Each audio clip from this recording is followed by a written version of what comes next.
She heard the horse before she saw the man, a riderless bay stamping and blowing at the edge of her fence line in the gray hour before dawn.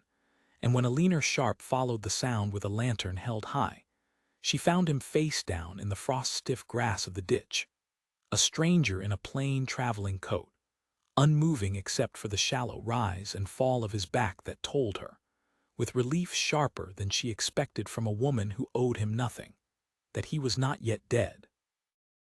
She dragged him inside by main strength, her shoulder braced under his arm the way she'd once dragged sacks of flour from her father's wagon as a girl, and got him onto the narrow bed in the front room before her arms gave out entirely. Fever radiated off him like a stove left banked too high, his lips cracked, his breathing wet and labored in a way that told her, from 3 years of nursing her own husband through his last illness, exactly how little time this man likely had left. "Well," she said aloud, to no one, because the little clapboard house had held no one to talk to in the 2 years since Thomas died, "I suppose you'll want that fever broken before you can tell me who to send word to." He offered no answer beyond a low, fevered mutter, and Alina set to work the way she always had when trouble arrived at her door, without waiting for permission or convenient timing, because life, in her experience, rarely offered either. She had buried Thomas 2 years past this same month, a slow wasting sickness that had eaten the strength from him over a hard winter, while she scraped together every remedy the county could offer and watched each one fail in its turn. And she had told herself afterward that she understood now the whole shape of grief, and had no more of it left to give away to strangers. She had been wrong about that, she supposed, kneeling now beside a man whose name she didn't know, feeling the same fierce refusal rise in her that had carried her through Thomas's final months. The simple, stubborn conviction that a person still breathing was a person still worth fighting for, whatever the odds against it. The little house had been quiet since Thomas's passing, quiet in a way she had grown almost accustomed to, filled only with the sounds of her own housework and the wind working at the shutters come evening. And she found, laying wet cloths against the stranger's burning forehead, that she did not entirely mind the sudden press of another person's need against the emptiness.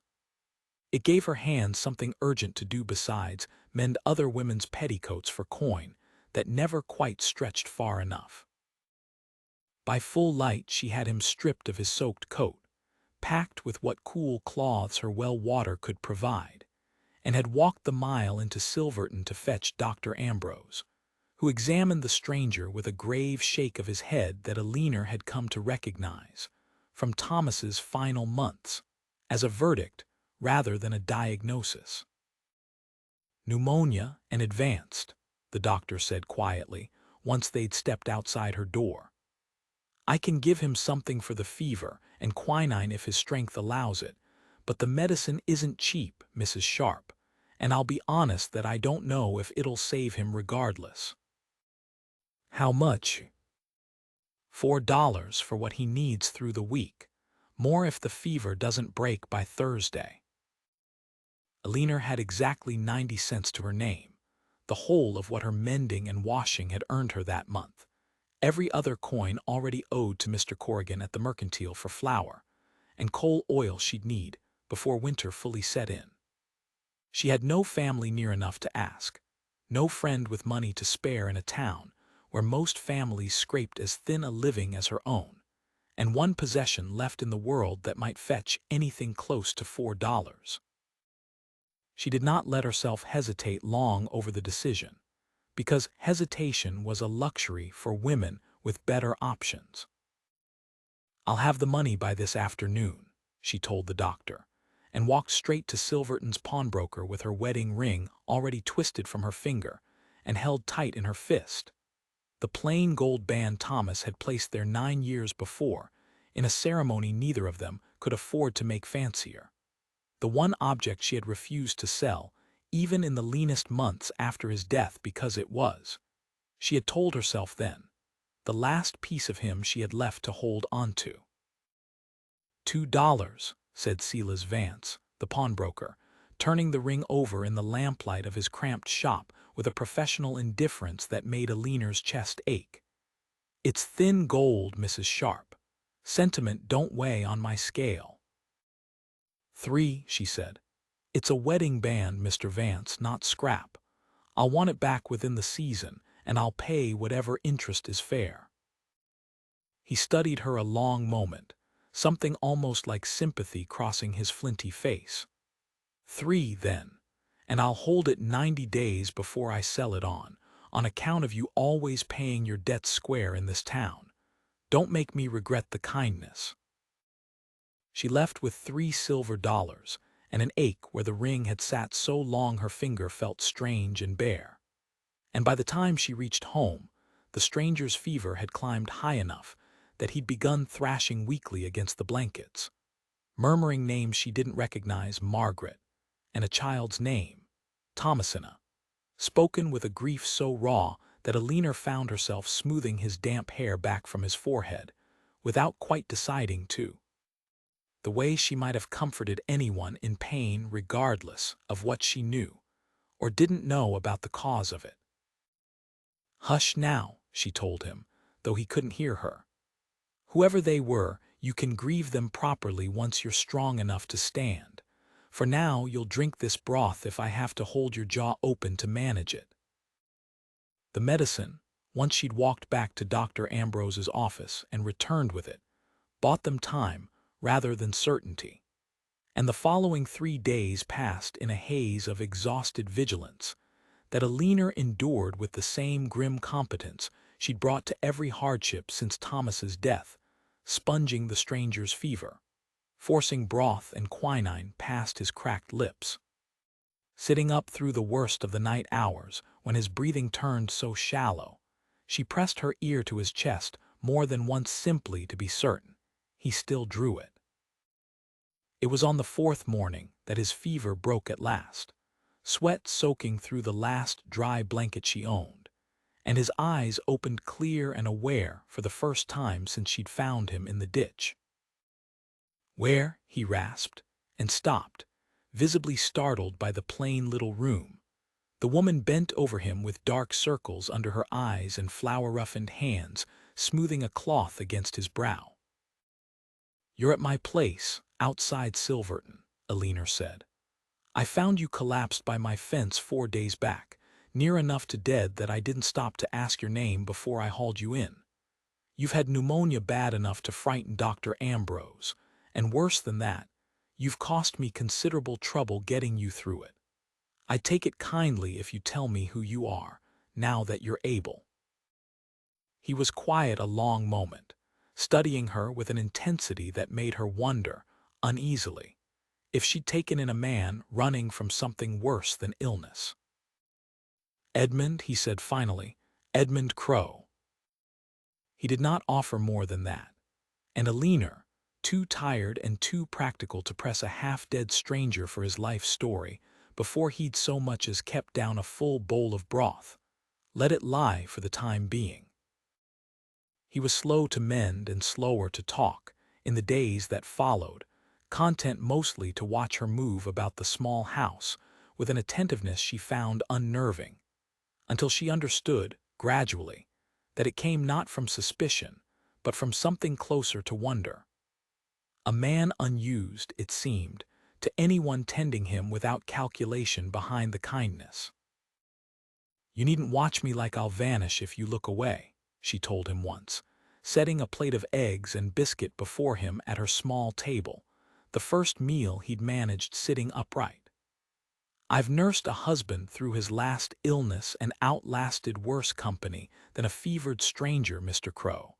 You're no great burden." "I'm not accustomed to kindness offered without an account kept somewhere behind it," he said, and something in the flatness of the admission told her it cost him to say it plainly. "I've found, in my experience, that most people who trouble themselves over a sick man want something from him once he's well." "Then you've kept poor company," Alina said. "I want nothing from you, Mr. Crow, beyond your strength enough to ride on eventually, and perhaps the courtesy of a thank you before you go, though I'll not insist on even that." He looked at her a long moment, something shifting behind his tired eyes. "You pawned something for my medicine. Dr. Ambrose mentioned it, thinking I already knew. I'd like to know what it cost you." Alina considered lying. Some instinct telling her the truth would only complicate an already strange arrangement, but she had never been a woman comfortable with false modesty. "My wedding ring. Thomas's ring, I should say, since it was his to give. I've held on to it 2 years past his death out of sentiment I could scarcely afford, and I don't regret trading it for a man's life, whoever he turns out to be." Edmund said nothing further that evening, but she noticed, over the following days, a change in the quality of his silences, as though her plain answer had lodged somewhere in him and taken root. He grew stronger by careful degrees through that second week, well enough to sit upright by the fire for whole afternoons, well enough to notice, and eventually remark on, the threadbare state of her curtains and the careful way she stretched a single chicken across 3 days of suppers without ever once complaining of the stretching. He asked, one evening, why she hadn't simply turned him out once the worst of the fever passed, freeing herself of the burden and expense of a stranger's convalescence. Because a man half recovered from pneumonia turned out into a Silverton, Autumn would likely have relapsed and died within the week, and I'd have that on my conscience the rest of my days, Alina said, not looking up from the shirt she was mending. His shirt, in fact, the only one he owned, torn at the collar from his collapse and patched now so neatly the tear barely showed. "I don't do things by halves, Mr. Crow. I never have." Seemed a poor use of $3 and a wedding ring to save a man partway, and lose him to my own impatience. "Most people," he said, "would have counted the cost long before it reached $3 and a ring. Most people haven't buried a husband they'd have given considerably more than $3 to keep breathing a while longer," she said, and something in her voice must have carried more feeling than she'd intended, because he was quiet a long moment afterward, watching her with an attention that made her fingers fumble the needle. "Tell me about him," Edmund said finally. "Your husband, if you're willing." She was not, as a rule, willing grief being, in her experience, a poor subject for casual conversation with a man she'd known scarcely a fortnight. But something in the careful gentleness of his asking loosened the words anyway, and she found herself telling him of Thomas's slow decline, his stubborn good humor even in his final weeks, the particular quality of silence that had settled over the house once he was gone and never quite lifted since. Edmund listened without interrupting. The way she'd come to notice, he listened to most things, as though her words carried a weight he meant to honor by giving them his full and undivided attention, and when she finished he said only, "He sounds like a man worth the 2 years of quiet you've kept in his memory," which struck her, more than any grander condolence might have, as exactly the right thing to say. What Alina did not know, and what Edmund did not volunteer, was the full shape of the man she'd hauled in from her fence line. Edmund Crow owned, in point of fact, the largest share of the Silverton mining concern and 2 rail spurs besides, a fortune built by his father and multiplied under his own careful hand, until the name Crow was spoken in the territory's capital, with the particular respect reserved for men whose money moved markets. He had also, 18 months before, buried his wife Margaret and his small daughter Thomasina within the same terrible week, taken by a fever that his money and his mines and his rail spurs had proven entirely powerless to stop, and had walked away from the whole glittering apparatus of his wealth not long after. Unable to bear the great cold house, it had bought him and the servants who tiptoed around his grief as though it were contagious. He had taken to riding the back roads of the territory alone and unannounced, in plain traveling clothes that drew no attention, searching, though he could not have said clearly for what, until his own body had finally failed him in a ditch outside a stranger's fence. He did not tell Alina any of this at first, not from calculation, but from a long habit of guarding himself against the particular greed that attached itself to visible wealth, and found, as the days passed and his strength slowly returned, that he did not want to disturb whatever unpolluted kindness she'd shown a man she believed to be nobody in particular. But Silverton was not a town accustomed to strangers lingering unexplained in a widow's front room, and gossip found its way to Alina's door faster than Edmund's strength returned.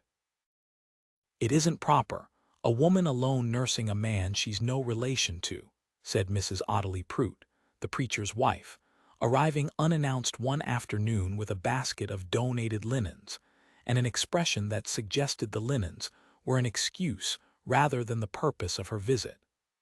"I say this out of genuine concern for your standing, Alina. Folks are talking." "Folks may talk as they please," Alina said, though the words cost her more composure than she let show. "I found a dying man in a ditch, and I nursed him rather than let him perish for want of Christian charity.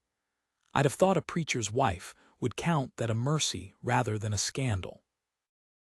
"Mercy's one thing when it's brief," Mrs. Prout said. "It's been near 2 weeks, and the man still hasn't stated his business in this county, nor his family, nor any account of himself beyond a name. I only say, for your own protection, that you ought to press him for answers before the whole town settles on its own version of events."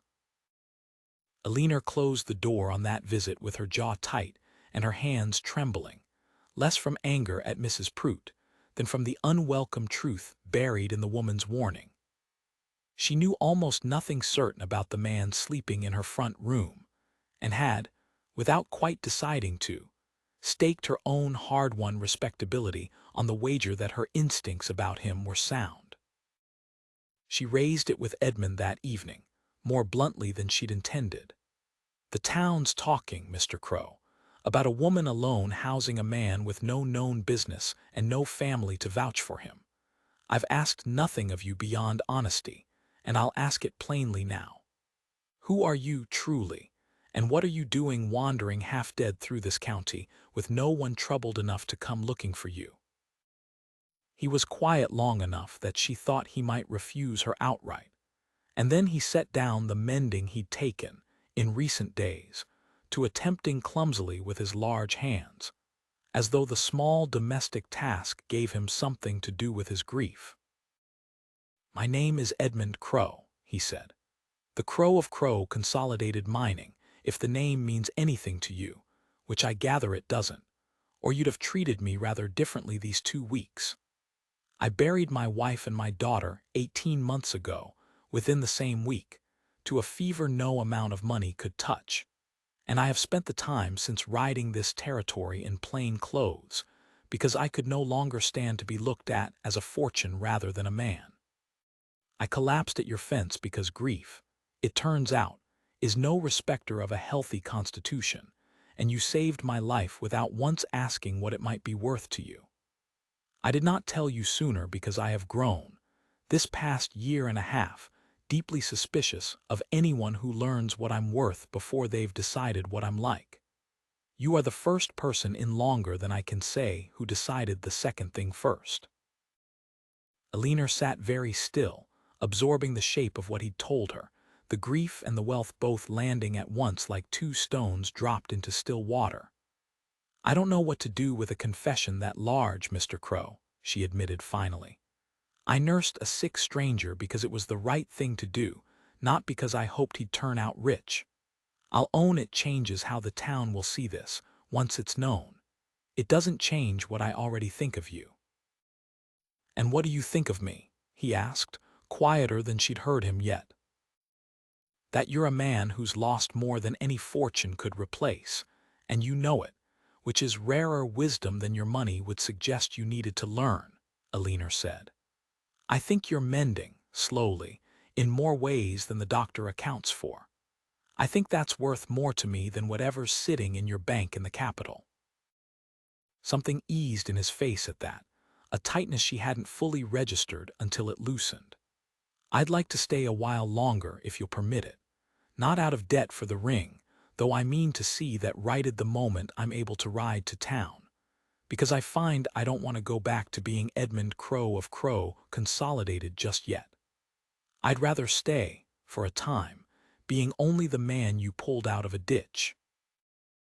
Word of Edmund Crow's whereabouts, however, had already begun traveling faster than either of them wished, carried first by Dr. Ambrose's innocent mention of a wealthy-sounding patient to a colleague in the capital, and from there, within a week, to the desk of Victor Crow, Edmund's cousin, and for the 18 months of Edmund's absence, the acting manager of Crow Consolidated's daily affairs. Victor arrived in Silverton on a Thursday with 2 hired men and a folder of papers, and called first at Dr. Ambrose's office, before presenting himself at Aline's door, with a smile so carefully arranged that Aline distrusted it on sight. "Mrs. Sharp, I understand you've been harboring my cousin these past weeks," Victor said, stepping past her without invitation into the small front room where Edmund sat, still gaunt but steadily recovering by the fire. "Edmund, you've led the family a fine chase. Margaret's death unsettled you. I understand that better than anyone, but disappearing without word for a year and a half, letting the company's affairs sit in my hands with no instruction. The board's grown concerned for your competence to manage your own estate, cousin, and I'll confess I share the concern. My competence is a matter I'll discuss with the board myself, Victor, once I'm strong enough to travel," Edmund said, an edge entering his voice that Aline hadn't heard from him before. "I don't recall inviting you to adjudicate it in my absence." "I've brought papers," Victor said, laying the folder on the small table with a deliberateness that made Aline's stomach turn cold, "for a temporary guardianship arrangement, given your evident collapse and this irregular household you've installed yourself in. The board finds it prudent, Edmund, given your fragile state, that management pass formally to my hands until a physician certifies you fit to resume full control. It's a precaution only, cousin, nothing more sinister than that." "And who is the physician meant to certify this fitness?" Aline asked, before Edmund could answer, something in Victor's careful phrasing setting off every instinct she'd honed nursing Thomas through a system of debts and doctors, who did not always have a patient's interest foremost. Victor's smile flickered, just slightly, at being addressed by her directly. "A specialist from the capital, Mrs. Sharp, well regarded in matters of nervous collapse. I don't believe this concerns you directly." "It concerns me a great deal, sir, given I'm the one who's nursed him back from the edge of dying these past weeks, and I've seen no evidence of nervous collapse, only a man grieving honestly and recovering steadily," Aline said. "I'd want to know your specialist's name, and whether his fee is paid by the estate he stands to certify you the guardian of, before I trusted his judgment over my own eyes." Victor's composure slipped for just a moment, enough that Aline caught the flash of genuine calculation beneath the practiced concern, and Edmund, watching his cousin with new clarity, seemed to catch it too. "You've been drawing against the company's reserves for 18 months without oversight, Victor," Edmund said slowly, as though a suspicion long dormant were only now surfacing fully formed. "I never once asked for an accounting, trusting you as family. I find myself wondering, rather suddenly, whether a certified incompetence would serve you rather better than my continued recovery." "That's a grievous accusation for a man not yet a fortnight past his fever," Victor said stiffly, gathering his folder. "I'll return within the week with the specialist, and we'll settle the matter properly, before witnesses who aren't quite so invested in the outcome as your current hostess." He left with his hired men trailing behind him, and Aline watched the trap disappear down the road with a dread she couldn't fully name. though she understood enough of Victor Crow's carefully worded threat to know that the coming week would decide more than Edmund's health. "He's afraid of you," she said to Edmund that evening, once the fire had burned low and the shock of the visit had settled into something colder and more considering. "A man that careful with his words doesn't come riding out with hired men and a folder of papers unless he's afraid of what happens if you recover fully. I don't think this is only about your health, Edmund. I think your cousin's built something in these 18 months he doesn't want examined too closely." "I trusted him," Edmund said, staring into the fire with an expression she was learning to read as the particular anger of a man who feels the fool for his own generosity. "My father trusted his father before him. I never once thought to question the ledgers he sent me, back when I still troubled myself to open the letters at all. I was too buried in my own grief to notice if a man was robbing me blind under cover of my absence." "Then we'll make certain he doesn't finish the job while you're still recovering," Alina said. "Whatever specialist he brings, whatever papers, you'll answer him standing on your own 2 feet, in your own right mind, in front of witnesses who have watched you mend with their own eyes. I mean to be one of them." Edmund's recovery, which had been steady through the previous fortnight, faltered under the strain of Victor's visit in a way that frightened Alina more than she let show. A relapse of fever the following night, his lungs rattling again with a wet, dangerous cough that Dr. Ambrose, called back in haste, pronounced a serious setback brought on, in his professional opinion, by exhaustion and distress rather than any new infection. "His body's fighting a battle on 2 fronts now," the doctor told Alina quietly, on her porch in the dark. "The fever's returned, and if his cousin arrives with a specialist willing to certify weakness before Edmund's had time to properly recover, I fear the certification might find exactly the frailty it's looking for, whether it's the truth of the man's mind or not." "Then he needs to be well before Victor Crow returns," Alina said, "however long we have." She nursed him through that second, harder fever with a fierceness that surprised even herself, sitting up 3 nights running, forcing broth and quinine, and when his strength allowed it, quiet conversation meant to remind him, gently, of who he was beneath the illness, asking after his daughter's laugh, his wife's favorite season, the small ordinary joys a grieving man sometimes forgot he'd once possessed alongside the grief itself. Until she watched some of the fight return to his eyes, even as the fever still burned through him. "You're not incompetent, Edmund Crow," she told him plainly, on the 3rd night, his hand gripped tight in hers as the fever peaked and mercifully began at last to break toward dawn. "You're a grieving man who nearly died of a fever, no different than the one that took your wife and daughter, and you fought it twice now and won both times. Whatever your cousin brings to prove otherwise, I've seen the truth of you with my own eyes, and I'll say so before any specialist he cares to produce." "Why?" Edmund rasped, gripping her hand with what strength the fever had left him. "Why would you stand against a man like Victor, with all his money and his papers, for a stranger you found in a ditch?"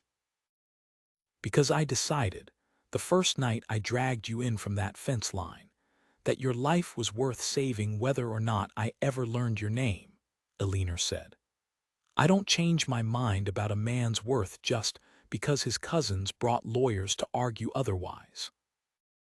Victor returned on the appointed day with a specialist from the capital, a thin, precise man named Dr. Halloway, who examined Edmund with a clipboard and a series of questions designed, Alina suspected within minutes of watching the examination, to produce whatever verdict Victor had already paid him to reach. But Edmund, fever broken and mind clear for the first time in days, answered every question with a steadiness that visibly frustrated the specialist's evident intentions, recounting the company's ledgers and rail contracts from memory, with a precision that left no honest room for a finding of incompetence. "I find," Dr. Holloway said finally, with the air of a man conceding a point he'd hoped to avoid. "No evidence of the nervous collapse I was led to expect, Mr. Crow. You are, in my professional judgment, entirely fit to manage your own affairs." Victor's face, in the moment the verdict landed against him, lost every trace of its careful arrangement. And it was Sheriff Dane Walcott, summoned quietly by Dr. Ambrose the previous evening on Aliner's urging, who stepped forward from where he'd waited unobtrusively by the door. "While we're settling accounts," the sheriff said, "I received a wire yesterday from the Capital Bank, Victor, regarding certain transfers made against Crow Consolidated's reserves this past year, transfers your own signature authorized without board approval. I expect you'll want to discuss those with me directly, rather than with your cousin's doctor." Victor's protest died somewhere behind his teeth, the color draining from his face as he understood, all at once, that his 18 months of unsupervised management had left a trail his own carelessness had failed to properly cover. And within the hour he was gone from Silverton entirely, escorted by the sheriff to answer for what would become, in the following months, a lengthy and thoroughly documented accounting of embezzled company funds. Edmund watched him go from the doorway of Aliner's small house, still weak but standing under his own strength for the first time in days, and turned to her with an expression she had not seen on him before, not grief, and not the wary guardedness of a man used to being valued for his money, but something open and unshadowed that made her breath catch. "I owe you my life twice over now," he said. "Once for the fever, and once for standing between me and a cousin who'd have had me declared unfit to manage my own name." "I only told the truth of what I'd seen," Aliner said. "You did the rest yourself, answering every question Holloway threw at you plain enough to shame his own paid conclusions." "I couldn't have answered them at all 3 weeks back, dying in a ditch you'd no obligation to walk toward," Edmund said. "I've spent 18 months believing my money was the only thing anyone would ever want from me, Aliner. You pawned the last thing of value you owned to buy medicine for a man you thought had nothing, and asked nothing in return, but that I get well enough to ride on. I don't know how to properly thank a debt like that." "You needn't thank it as a debt," Aliner said, echoing, though she didn't fully realize it, the very words he'd once offered her about a different kind of gratitude. "I didn't nurse you to be repaid, Edmund. I did it because it was right, and because somewhere in those first fevered nights, I found I wanted you to live for reasons that had very little to do with charity and a great deal more to do with the man you turned out to be once the fever broke." He crossed the small room to her, slower than his old stride surely would have carried him, but steady all the same, and took her hand, the one that had once worn Thomas's ring, still bare these past weeks, in both of his own. "I rode to Silverton yesterday, while you thought I was resting," he admitted.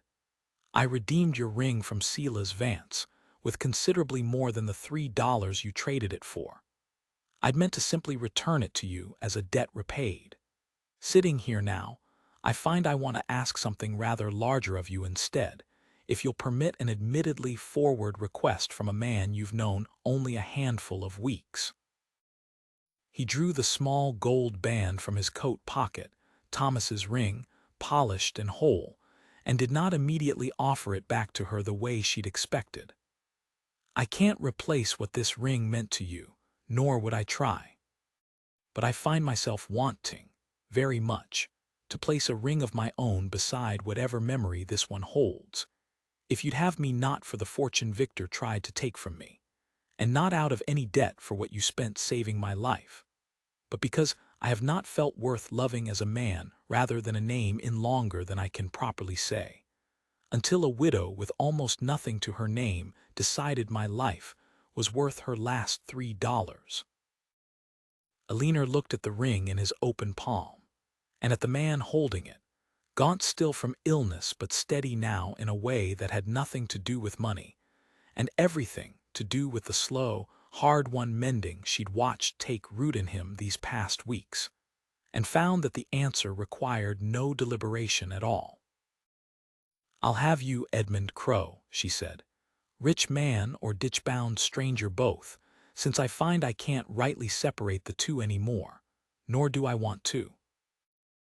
He slid Thomas's ring back onto her finger first, gently, before drawing out a second band from the same pocket plainer than she'd have expected from a man of his fortune, chosen, he told her later, because he'd wanted her first thought on seeing it to be of the man rather than the money, and placed it beside the first. Silverton's opinion of Alina Sharp turned, in the weeks that followed, the way such opinions often did once the full truth came out.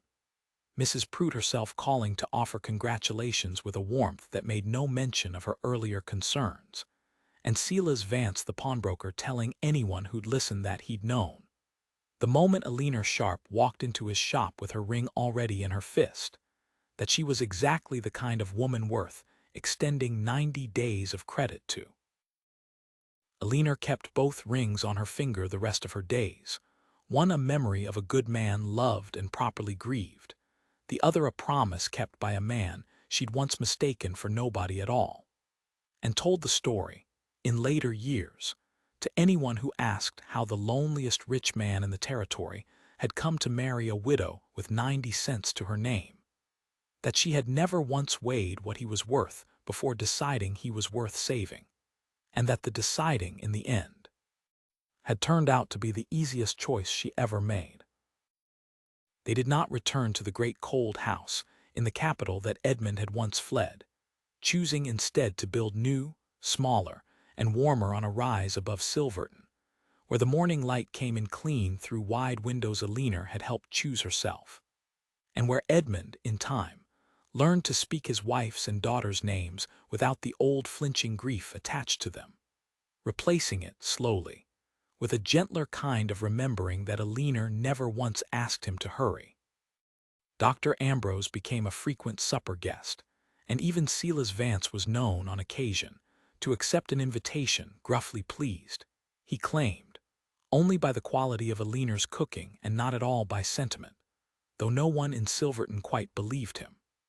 It was, all told, exactly the kind of quiet, well-earned happiness that a woman who had once measured her worth in 90 cents and a wedding band had long since stopped believing she was owed, and found, in the end, she had been owed all along.